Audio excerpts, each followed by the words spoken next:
sidaasoo kale baaraha marka qofka maxkamadda la horgeynaya waa inuu qofkii la kulmaa oo xog ka soo qora xeer ilaalintuna maadaama ay qof eedaynayso oo maxkamadda horgeynayso waa inay eed la timaada eeduna waxay ku soo dhisi kartaa ay ku keeni kartaa cadeymo ay ku jiraan qofka la eedaynaya wixii ay ka soo qoreen hadduu qiraal yahay hadduu kaloo wax kale yahay waa inuu soo saxiixaa cabdiqaadir dadka dhan waa ogyihiin madaxda CID-dana waa ogyihiin qareenadeeduna waa ogyihiin qof baara ah oo ii yimid oo wax iga qoran ma jiro qof xeer ilaalin ka socda oo ii yimid oo wax iga qoran ma jirto subaxdii 16 ahayd waxay ahayd subax yaab leh oo maalin axada saacadu 4 saac subaxnimo waxa laga soo qaaday xarunta CID-da oo lambar 4 ku taal waxa lagu soo qaaday baabuur uu leeyahay taliyaha qaybta baarista CID Cabdifataax Xirsi Ali Gaab lambar 4 aan ka soo dhaqaaqnay wadada hoos aan soo marnay dekada markaa marayno wuxuu la hadlay Farxaan Cabdifataax wuxuu yiri xeer ilaaliye ku xigeen Farxaan waa xeer ilaaliye ku xigeen waa soo soconnaa aniga iyo Cabdalle wax meedin diyaarsiin ninka la Cabdulqaadir telefoonka samiicada furan speakerka dadku way yaqaanaan WhatsApp qofka markii laga waco telefoonkiisu ku hadlay speakerku furtay Farxaan wuxuu yiri anaga wax ma hayne adiga wax soo qorqor Cabdifataax lagu leeyahay adiga CID-da wax soo qorqor aniga waa maqlaa si fiican oo maqlaa hebel oo ii sheeg malay Cabdifataax iyo xeeraalinta waa murmeen warniyo wuxuu yiri waxaas shaqo ma ahan sidee aniga u soo qoraya macnaa soo xiray macnaa waxaan keenay war sidee leedihiin saasuu leeyahay sugu dhahay waxaa lagu soo diray koolkii WhatsApp-ka ahaa gudoomiyaha markaas joogay maxkamadda gobolka Banaadir Cabdiqadar la yiraahdo qabiilkiisu habargidir cayr ayaa koolka la soo geliyay wuxuu yiri Cabdifataax gudoomiye xeelaalinta ninkii uu ku jira Farxaan wuxuu leeyahay wax ma hayo anigana waa sii socdaa maxkamaddan ku sii dhow albaabkan ku sii dhow dekada markaas albaabkeeda ka sii soconnaa meesha dhinaca looga leexday waa aragtay maxkamadda waxaa taalo checkpoint dhowr ayaal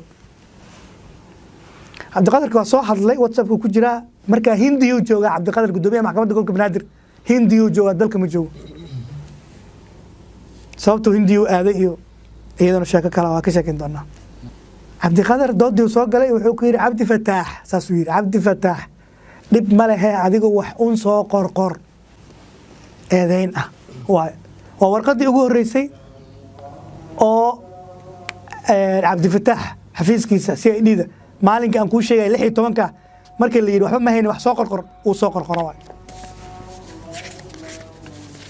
waxay ka kooban tahay 4 page waxa ku saxiixan taliyaha Cabdifataax gaashaanle Cabdifataax Ali Xirsi taliyaha qaybta baarista dambiyada CID ayaa ku saxiixan waxyaabo marka yaab kale maxay tahay dukumentigan wuxuu tixraacayaa 13 marka maxkamadda aan tagnay oo maalintii koowaad aan ku sheegay garsoore Cabdixaliim la ii geeyay oo uu yiri aniga hal ii keeno ayuu tixraacayaa wuxuu sheegayaa in airportka laga soo afduubay 12 Oktoobar wuxuu sheegayaa waxa la ii haysta inay tahay shir jiraa'id oo dhacay 10 Oktoobar 2022 wuxuu leeyahay 3 qodob 321 iyo 219 iyo 505 xeerka ciqaabta Soomaaliyeed ayaa lagu eedeynaya Cabdalle ayuu leeyahay ninkan dadka uu magacaynayo qof waliba magaciisa iyo qabiilkiisa uu sheegaya marka la isku soo wada duubo dad isku beelahay noqonayaan waxaa marka meesha ka cad oo ninkan uu cadeeyay oo yiri go'aanka al-cadaala oo soo saaray go'aan sharciya ma ahayn bal hadda u fiirso hadalka dhuux al-cadaala inuu jeediyo in saxaafadda ay mamnuuc ka tahay nimanka in lagu taageero waa al-cadaalada shakhsiya baarlamaan sooma marin golo wasiir sooma marin madaxweyne sooma saxiixin sharci maahan wareegto madaxweyne ka soo baxday maahan adigu qof shakhsiya inuu inta soo istaago oo dawladii kamid ah uu yiraahdo waxaas socomayaan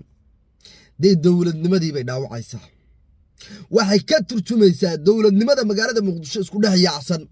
oon horena uga hadlay oo qof waliba wuxuu isagu haayo ku takrifalaya in maanta nin wasiirka warfaafintaba inuu yahay uu aqoonsanin inuu intuu isagoo wasiira isagoo ra'iisul wasaare waraaq ka soo qaadan oo aysan noqon waraaq ra'iisul wasaaruhu soo saxiixay wareegta dowladda federaalka soo saartay sharci baarlamaan soo ansixiyay sharci iyadoo waxaasoo dhan ahayn inuu nin wasiira inta soo istaago oo yidhaa waxaasu socomayaan qof Soomaaliyeedna lagu dulmiyo kuwa asagoo kala oo warkiisa dhageysan aan waxba laga soo qaadin rag baraha bulshada waxaan ku qoraynay ninkan maskiinka ilhaadkiisi loo baastay gacanta jiiska laga soo dhigay waxa dulminaya marka la wada fiiriyo hal ciwaanay wataan aniga qabiilku jinay geeymaayo العدالة كو قبيل بانهاي وبيشا برقدرانا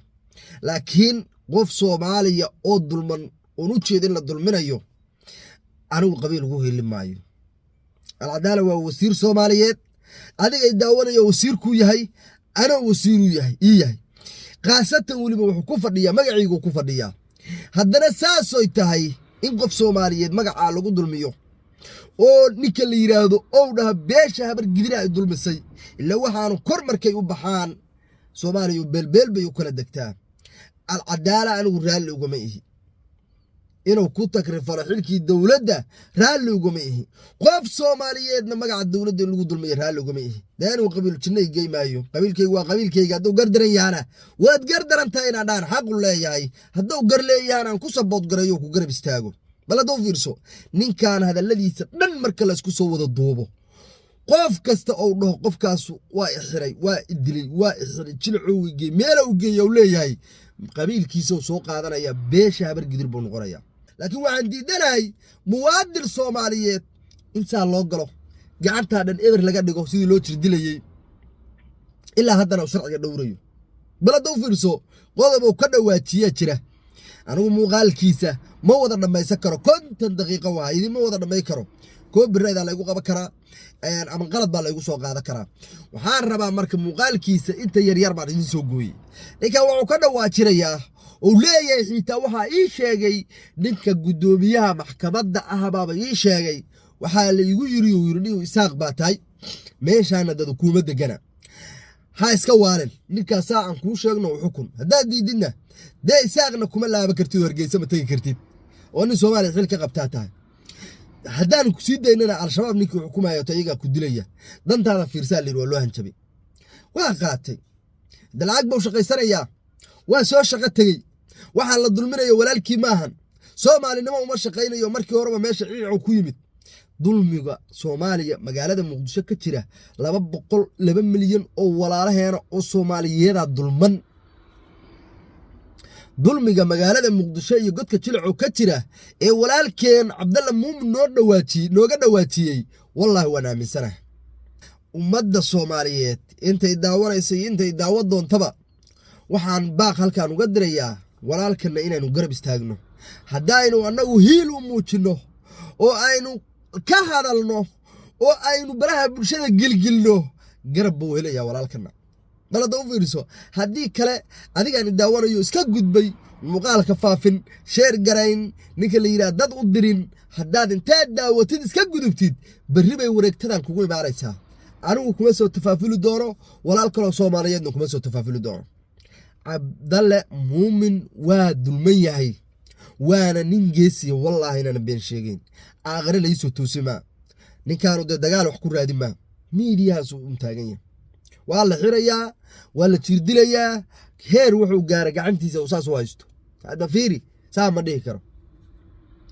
ka waran marka adigoo walaalkiisa hadaan ta daawatid ka gudubtid ilaahay baa ku caroonaya xitaa waxaan ugu baaqayaa dawladda federaalka xubnaha ugu sareeya sida ra'iisul wasaaraha gudoomiyaha baarlamaanka midka ninka la yiraahdo aqalka sare ninka la yiraahdo dhammaan madaxweynaha ciid kasta oo maantay awood leh oo ninka garab si karto dawladda ka tirsan war walaalayaal ilaahay ka cabsada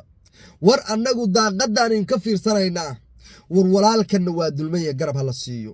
malaayiin Soomaaliyeed oo saasoo kale u dulmanaa jirta garab hala siiyo oo magaalada Muqdisho ku dulman